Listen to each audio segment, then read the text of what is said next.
Welcome to the BriteVibe podcast. At BriteVibe, we believe everyone deserves to be happy. But in today's world, everywhere you turn, there is division and negativity. At BriteVibe, we have created a global movement to bring 8 million people together who are inspired to live bright, live bold, and share bright vibes. Alone, it can be hard to change, but together we can change the world. Welcome to the BriteVibe podcast. All right, Dr. Lee Cordell, welcome to the BriteVibe podcast. So happy to have you on today. Thank you. I'm excited to be here. Yeah. So you've got a big title here, Dr. Lee Cordell of the Institute for Trauma and Psychological Safety. That's a big title. That's a big title. It doesn't fit on a credit card. The IRS, we've had all sorts of fun things with that. It's cut off. Oh, right. I bet. Yes. Yeah. So we go by ITPS. It's a lot simpler. All right. And what do you actually do there at ITPS? Yeah. We have a two-pronged mission, and really it's kind of over-encompassed by helping people create safer, more supportive spaces, both inside themselves and outside in the world.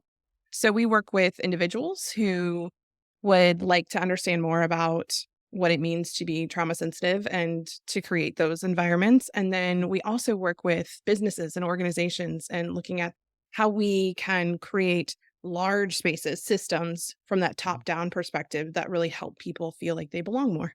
What are you, I guess, defining as trauma?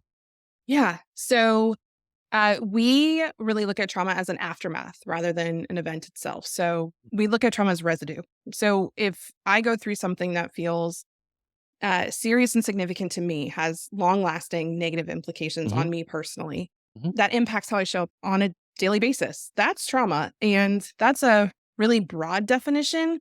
And I actually come from the healthcare background. And a lot of times we hear that more narrow definition of, car accident or some other sort physical trauma, right? Physical piece. And it's the analogy of if those types of traumas are sledgehammers, we also consider traumas that are paper cuts, that if you get 1,000 paper cuts on your hand at once, or over time, like that's going to be traumatic. So we want to make sure we really encompass everything that negatively impacts from our past.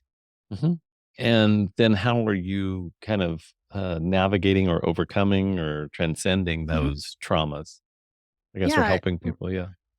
One of the key pieces we found is that a large portion of the residue after we go through something serious and significant that's hard is either the invalidation of our experience or the minimization of our experience. And so a big piece of really moving through and processing those traumatic events is just sitting down and actually having somebody validate, wow, that was a hard experience, or, tell me more about what you felt. Tell me more about what you went through, and having that moment where you are in connection with someone else who says, yeah, that was a big deal.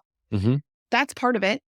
And the other part is very physiological. So there's all the sayings, the body bears the burden, the body keeps the score. What we are finding more and more through research and just through the past 100 years of having several collective traumas we can study, like the Vietnam War and the pandemic's actually a great example.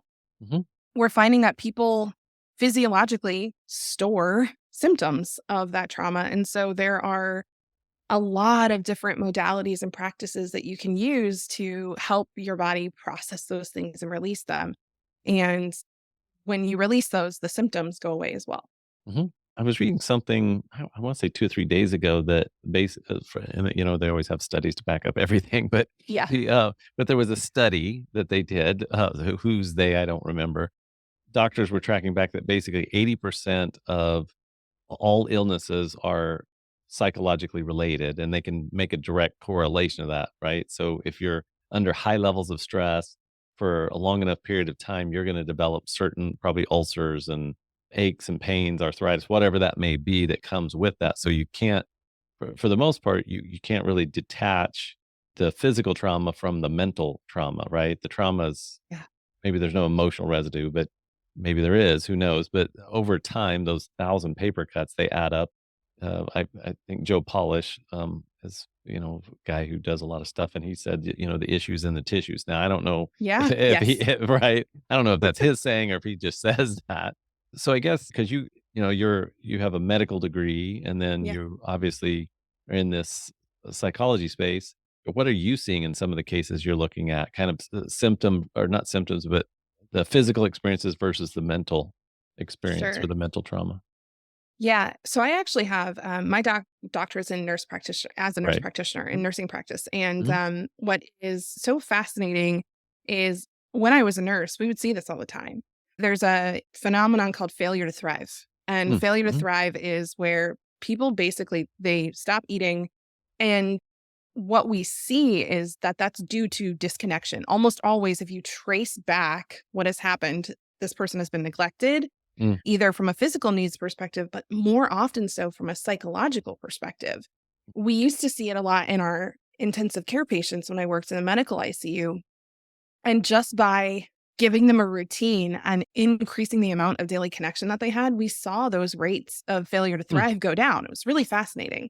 And what you just said is something that in healthcare, we're still making that connection. We got Mhm. Yep. about, 100 to 200 years ago, we went, "Oh, no, no, no. The brain and the body, they're separate." And we're just starting to go, "Hold on a second. Yeah. We've looked at everything as these separate systems." And Gabor Mate actually talks about this. Your hormonal system, your immune system, Mhm. your musculoskeletal system, your cardiovascular system, all of these things are interconnected. And so if we experience something that shifts the way that our nervous system Mhm. experiences the world or Mhm. puts chemicals into our body, over time, that's going to inherently impact our immune system and all of the other systems that are connected. So, yes, I haven't seen that study. I'm actually very excited to go find that study. You know, Depression and anxiety are two of the big things that we see, Mhm. and it actually goes the opposite direction because depression and anxiety oftentimes are due to physiological manifestations of trauma. And Mhm. so we try to treat depression and anxiety in some cases purely psychologically and therapy and things like that. And we don't think, wait a second, is this person actually have this stored experience in their nervous system? What if we helped them move that out? What if we shifted the way that their physical body is working?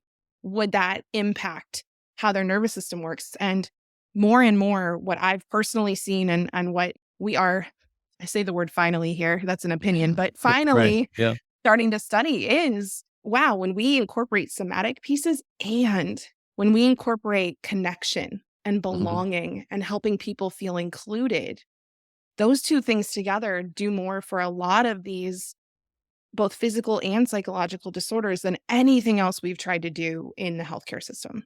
Mhm. Yes, and I've been looking at this stuff more and more as I just evolve along my own path. And yeah, it does seem that it's a more holistic approach because you got to treat the whole thing. You can't take one piece of it and say, okay, well, this is only arthritis. No, it is arthritis, and that's we need to And need to treat that. But why do we have the inflammation in the joints? Is this food right. related? Is it trauma related? I mean, we just noticed even with our own son, my wife and I were just talking about this, like both of our kids, they're fairly young and my son's in second grade, I guess, but, we noticed that gluten and sugar are just I was talking to, oh, not that he's not necessarily in the space, but John, Men Are From Mars, Women Are From Venus, Oh yeah. what's his I know. name? Yes. Yeah, yes. Anyway, John, and he wrote a book, and he was talking to me about this at one point. He wrote a book, and it was all about if you want to stop ADHD, just take kids off sugar and gluten.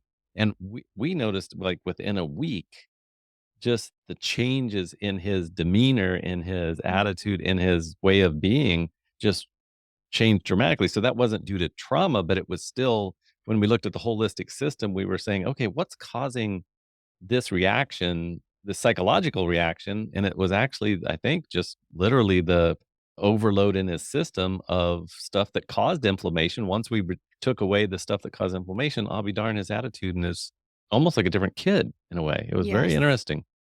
It's so fascinating when we really do this whole body approach Hmm. because it shifts so much. And I used to teach pharmacology to graduate nursing students, and we'd get to the diabetes and the heart disease Hmm. lectures, and I'd pull out this graph and I'd say, okay, tell me where we took fat out of foods. Right. Right. And we put in artificial sugars, and everyone could go, oh, I don't remember off the top of my head now, but like 1968, 1969, right there, Right. because the graph just went off. And, that plus these collective traumas that we're having on a daily basis, plus the individual things that happen. And you add all of that up, and then you think of generational trauma, which that's a whole 2-hour conversation on its own. But the genes that we have, we're already predisposed to specific things because of the trauma our ancestors went through. You add all that up, that's a really complex picture.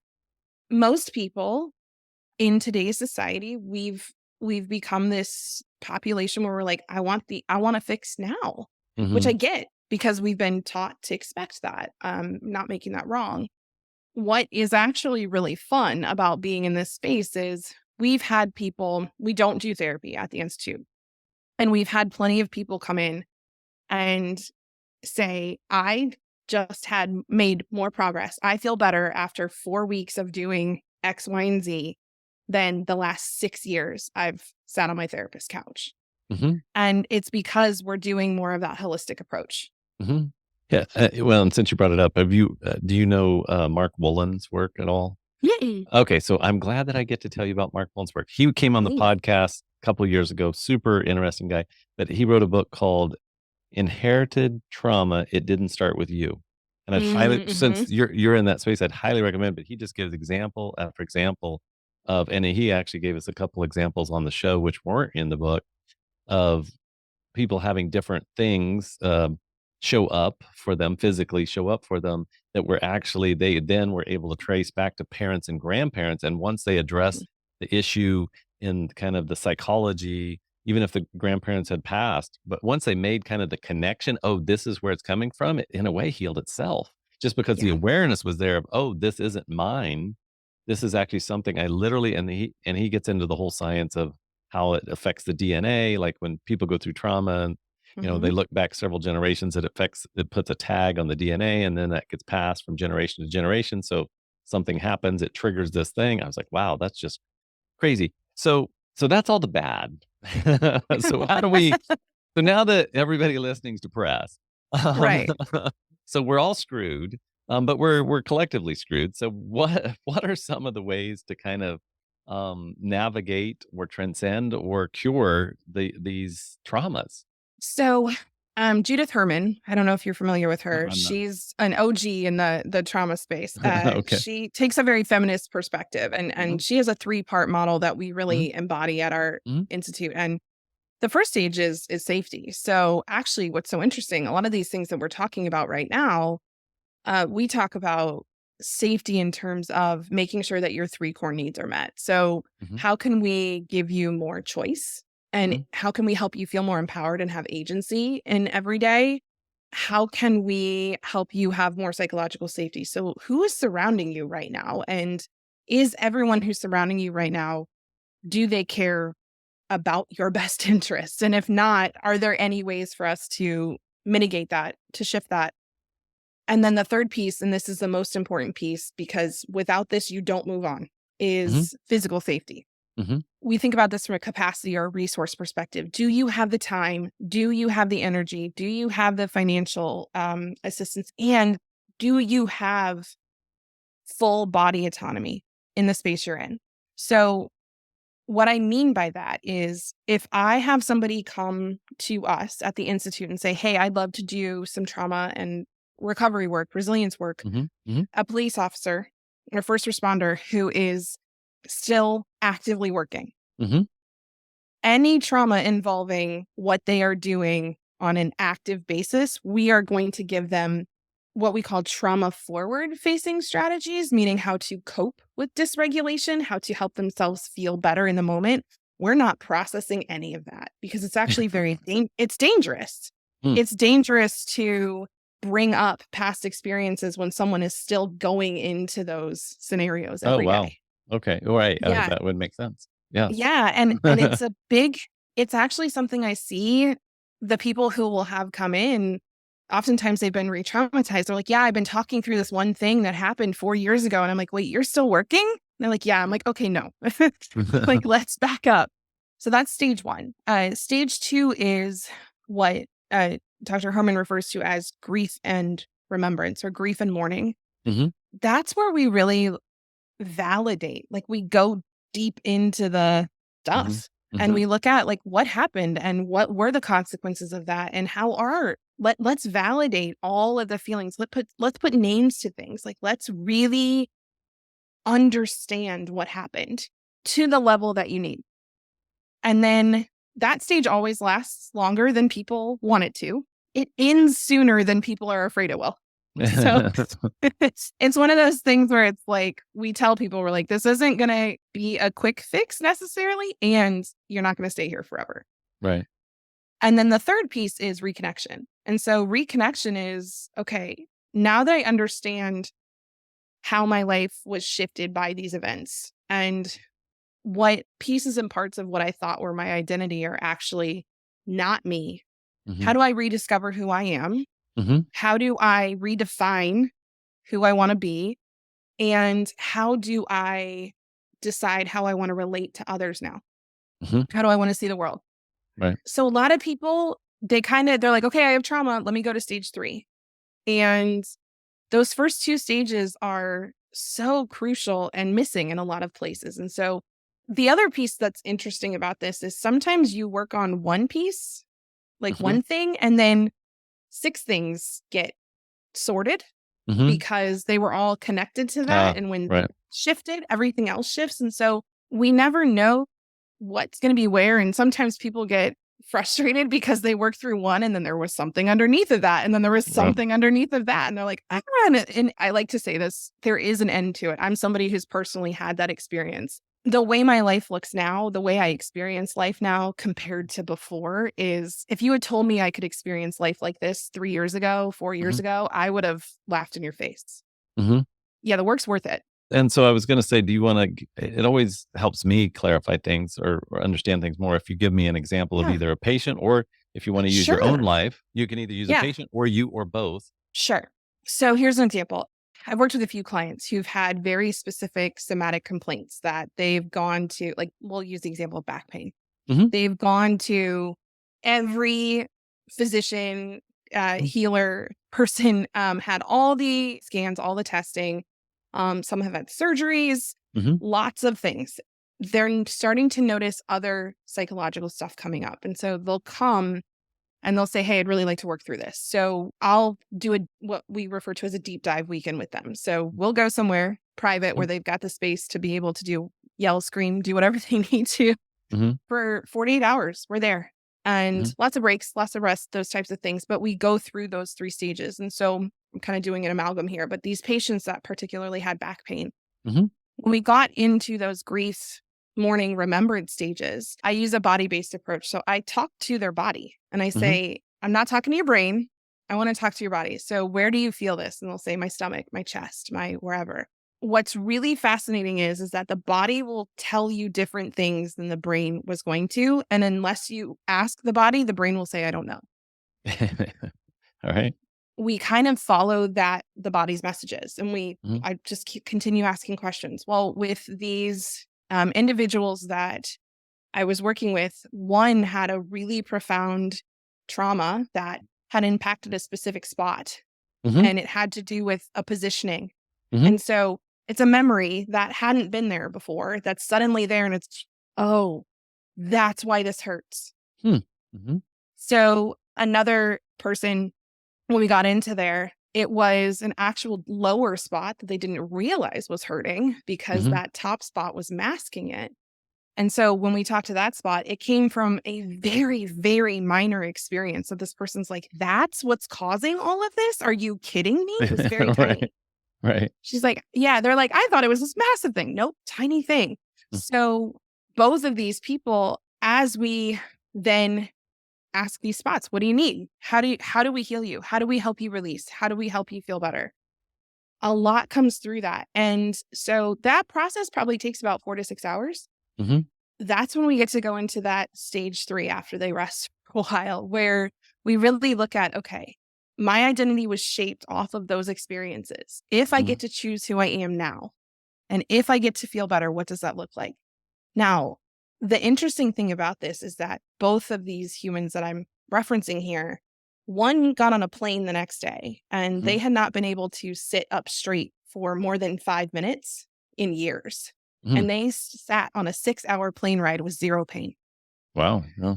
The other person had not lived without this pain in 7, 8 years. And it was to a 2 out of 10 when it was at an 8. And so both of them kept messaging and going, I keep waiting for it to come back. And I'm like, it's not going to come back because we've released it. That's not something that every human can do, is go into like a 48-hour session and dive deep. And for some people, that's not the safest thing to do. You can do that work bit by bit. So you can do that in 15, 20-minute sessions. You can do that a few times a week. And you don't even necessarily need a practitioner there with you. When and if you get comfortable with this, and I tell everyone, I'm not your practitioner, so you get to decide what is safe for you. But we have plenty of people do this work on their own, where, their body's giving them messages and they've learned, okay, I'm going to have this conversation and I'm going to figure out what it's trying to tell me. The healing and the transformation that comes from that is so powerful. That's very interesting. And then do you want to give an example of your own life then? Kind of how you got, how you went down this road? Because even though you're in the healing space now, obviously you're a nurse practitioner, so you're seeing patients, you're giving meds, you're giving, shooting people with needles and all that. I mean, you were, right? You were doing all the stuff. Yes. Yeah. I used to joke, you didn't want to see me in the hospital. You were having a bad day if you saw me, because they only called me if you were getting admitted or you were not doing well. So I had a long-term instance of molestation, underwent that when I was a child, that completely repressed the memory. Oh, wow. Yes. Started having panic attacks at the age of 9. And those continued really persistently, was on antidepressants by the age of 14. Oh, wow.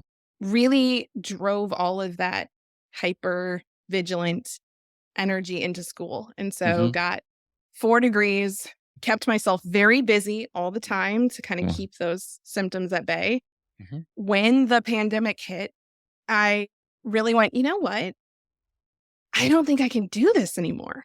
I was working 20-hour shifts. I had 3 kids at home. Oh, wow. And I was watching all of the disconnection happen. Now, funnily enough, when I was in my doctoral program, I accidentally went to a trauma-informed care training. I didn't mean to. Right. Right. The universe is like, yes, you did. Right. But, and in that I went, oh my gosh, this is so helpful.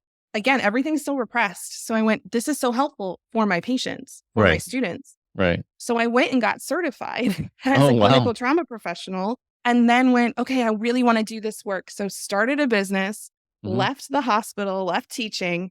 And then 3 months later, my own trauma hit. Wow. It was like, I finally stopped moving. And I finally created that safety for myself where I was nourished. And that's when the emotional flashbacks and the PTSD symptoms started. Wow. And so went through my own entire summer of EMDR therapy and some somatic processing on my own. By the end of it, wasn't having panic attacks. Marriage was so much better, was just a happier, more present human. And I went, why do other healthcare workers not know about this? And why am I learning about this after becoming a clinical trauma professional? Why is this not readily available to people? And so that's when the Institute was birthed, because I was like, okay, I gotta go teach this. I gotta share this with other humans, because this has made such a profound impact for me. So one of the symptoms I had, like I said, was those panic attacks. I used to not be able to fly. I had to be drugged or have several glasses of wine before I could get on a plane. Anytime I was far from home, I really struggled, which made sense after we figured out what had happened to me. It was so interesting to go through that process and then get on a plane. And I kept, kind of like my client said, I kept waiting for that panic to set in. And it didn't for the whole 4-hour flight. And I got off and I was like, oh, this is how other people feel. This is how they fly. Yeah. So I've had that own personal experience of having these symptoms that you think are never going to go away. going through that somatic process and then going, okay, now I understand how my body was protecting me by bringing those symptoms to the forefront. Wow. Yeah. Obviously, that fueled then your passion for the work, right? Yeah. My family is all grateful for it now, but I unintentionally took everyone around me on a journey because, you know, everyone's like, okay, she's healing. What's going on? I'm shifting things. And that's the other cool part about trauma work is that Mhm, as you start to do it, it has ripple effects to everyone around you. As you become a more regulated human, mhm. other people have to shift how they're Right. interacting with you. Thanks, right? They were like, "Thanks for that. Right. I didn't sign up for that," in a way. Right. Yeah. It's interesting because at first it was like, thanks, I hate it. And Right. now everyone's like, my sister actually consults with us at the Institute. Oh, nice. My husband's really completely shifted the direction he was taking. Our kids, Mhm. you're talking about your kids. Yeah. We've seen a profound difference in them as we've changed and Right. seen their energy levels really shift. So it's worth it to do it if it's just for yourself. And a lot of Mhm. people are motivated by knowing that when they do this work, it will help the people around them. Right. Totally. Totally, totally. That's very cool. And, when you talk about kids and your spouse and your family members, that can be motivation in and of itself that you just don't wanna Mhm. see them. I mean, when I was on the podcast with Mark Mullen and we were talking about the generational trauma stuff, and at one point it was just like, one, I was having experiences he was talking that went on for about a month after that podcast, Mm. that unpacked around my own grandfather that I never met or met when I was no, I don't have any recollection of, and his traumas that he was carrying. And then also I realized, as we were talking about generational trauma, is like, so whatever work I don't get done, my kids have to do. And then that really was kind of like an aha, but also an oh shit, right? At the same time, it was Yeah. kind of that combination of I have to do as much as I can to kind of right my own ship, right? Get right with things in my life, make apologies where it needs to be made, or at least forgive myself for things that I've done, forgive other people for stuff that I perceive that they've done. I mean, I got to start doing some of that work. Otherwise, I'm just passing this baton on to my kids Yeah. and saying, "Hey, I'm not gonna fix this. I'm gonna suppress it. So here, you deal with it in your life. You go do this stuff." And as I look back through the progression of my family history, I could tell that they went from a very, what do I want to call it, dysfunctional, like clinically dysfunctional, and then it kind of through my dad, there was still some of that, and then as it's come into my generation, there's it's lessened, I guess is my point. Yeah. It's like every generation did, even though it was, I'm sure, subconscious, did what they could to kind of move the ball forward with the least amount of damage to the next generation. Now that there's consciousness around it, I can say, well, and that was great that they did that. Thank goodness that they did it for me to be able to have the life I have. But then what do I want to do for my kids? So if I don't do my Mhm. own work, if I don't do my own healing, if I don't deal with emotional traumas and physical traumas, then guess what? My son and daughter are gonna have to Yeah. deal with that. So it for me, it becomes, am I a loving parent? Am I a good parent? Am I gonna honor the past? And if I do all those things, that means that I need to do the work on myself so that my kids don't, my wife doesn't. I mean, so that I make the world a better place ultimately, or at least, the world Yeah. around me. I just feel so excited to hear you talk about that because that has probably been the most profound shift for Mhm, me as well was, I remember when I was younger, my husband actually stayed home with our kids. And part of that mhm. was because, as I said, you're the better parent. And Right, there's a lot of shame around that as a right. woman to Mhm, feel like, wow, my husband does a better job of being with my kids, being tolerant, being patient. mhm, And I can look back at that version of me and just give her so much compassion and love mhm, because what I was suppressing took mhm. so much of my energy. Right. The other really cool part that has come out of this is just how much I know that my kids are going to still have work to do because when I was in that trauma state and they were in my womb, like they're already assigned female at birth kiddos, they already had all their eggs. And so they're already going to pass things Right. down, even if we heal now. Mhm. We were going to the grocery store after we had already gone to IKEA, and I had two of my kiddos with me. They're exhausted, right? And I said, "Hey, I need to go in the store. I want y'all to come with me." And my one kid was like, "No, I'm staying in the car. I'm cranky. Like, I'm tired." And I started to get really frustrated. Mhm. And then I was like, fine. And I went in the store and they didn't have what I needed. So I was able to come back quicker. And as I was walking and I got in the car, I said to my kid, I said, you know what? I'm not frustrated that you wanted to stay in the car. I am noticing that I feel envious of you because when I was a child and I was tired and frustrated and had gone on all of these errands with my parents, I would not have felt safe enough to say what you said. Mm-hmm. And I don't want to go to the grocery store right now. And so, like, the inner kiddo version of myself is so jealous or so Right. envious that you get to sit in the car while I have to go do this. And I said, and I just remembered I'm an adult. Mm-hmm. And I don't want to be at the store and you don't want to be at the store. So let's not go to the store. Right.